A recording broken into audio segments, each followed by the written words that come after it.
O governo brasileiro solicitou um plano para lidar com a nuvem de gafanhotos que está na Argentina, ameaça a entrada em região brasileira. É o que nós vamos ver agora na reportagem do Paulo Andrei.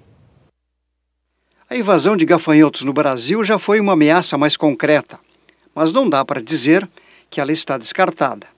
O frio intenso no Rio Grande do Sul afastou por enquanto essa possibilidade. Um dos problemas nesse momento, no entanto, é a falta de informação científica sobre o tipo desses gafanhotos, que já fizeram muitos estragos, especialmente na Argentina. A possível invasão de gafanhotos ao Brasil, através da fronteira do Rio Grande do Sul, exigiu um plano de emergência por parte do governo brasileiro. E aí então foram contatados vários pesquisadores aqui do estado do Rio Grande do Sul para fazerem um plano de combate a essa praga.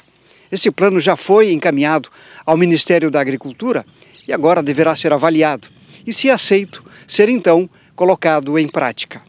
A gente teve essa deferência em poder oportunizar a geração desse documento e a gente espera que esse documento ele seja apreciado, seja avaliado, uma vez que o intuito principal é da gente tentar de alguma forma contribuir para a sustentabilidade da produção agrícola no Brasil.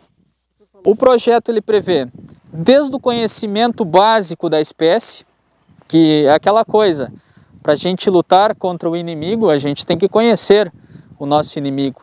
Então a gente tinha que conhecer esse inseto, até para a gente estruturar como a gente ia desenvolver essas estratégias. Então, ele envolve desde isso, uma parte legal da legislação pertinente brasileira, isso é fundamental, recomendações de tecnologia de aplicação envolvendo a aviação agrícola, né? E aí pesquisadores atrelaram isso, e até a sugestão de alguns ativos, algumas moléculas a serem utilizadas caso isso viesse a acontecer. Um plano bem robusto.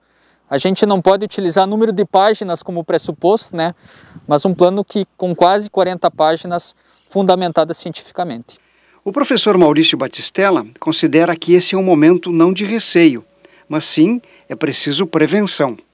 O SINDAG enviou, através de um ofício, né? Enviou para o Ministério.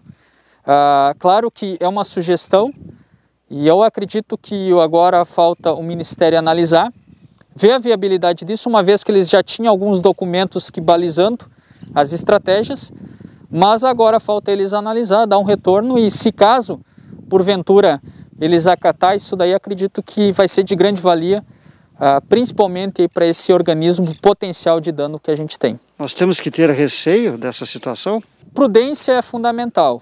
Eu acho que qualquer organismo que seja possibilidade de ser praga, a gente tem que ter prudência e a gente tem que traçar estratégias previamente, porque esse organismo, vamos estimar, as estimativas que a gente tem na África, que os pesquisadores têm na África, é de para cada 1 quilômetro quadrado, 50 milhões de indivíduos. Esses 50 milhões de indivíduos, eles têm o potencial de se alimentar o seu peso corporal diariamente. Então, 2 gramas. É só a gente fazer uma relação para cada quilômetro quadrado de potencial de danos, são toneladas de área que a gente perde de material vegetal. Ao contrário do que muita gente pensa, os gafanhotos não são o resultado do desequilíbrio ecológico. Eles são, segundo o professor, cíclicos. O que precisa, na verdade, é que sejam estudados. Isso é um efeito do desequilíbrio da ecologia? Não necessariamente. A gente acredita muito que isso é cíclico, até porque já tem relatos desde a Bíblia que isso ocorre. Então, a questão de gafanhotos é muito mais uma questão climática, até alguns fatos relacionando ao uso intensivo de agrotóxicos, que não é, que é a questão do aquecimento global, não é. E sim, são eventos cíclicos que ocorrem, onde que culmina para isso uma elevada população nos centros de origem, até que isso ainda não está muito bem claro. Isso daí é associado a uma elevada temperatura em períodos que a gente deveria ter baixas temperaturas, uma questão de intensidade de radiação solar, uma questão de umidade e uma questão também de precipitação.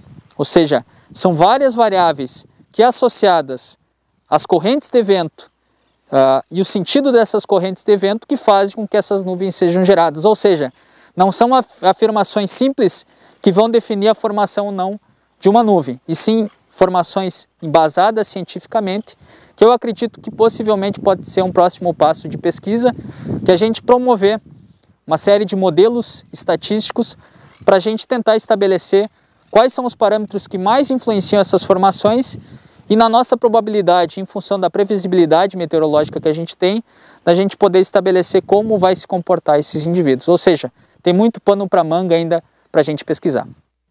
De Cruz Alta, no Rio Grande do Sul, João Veríssimo.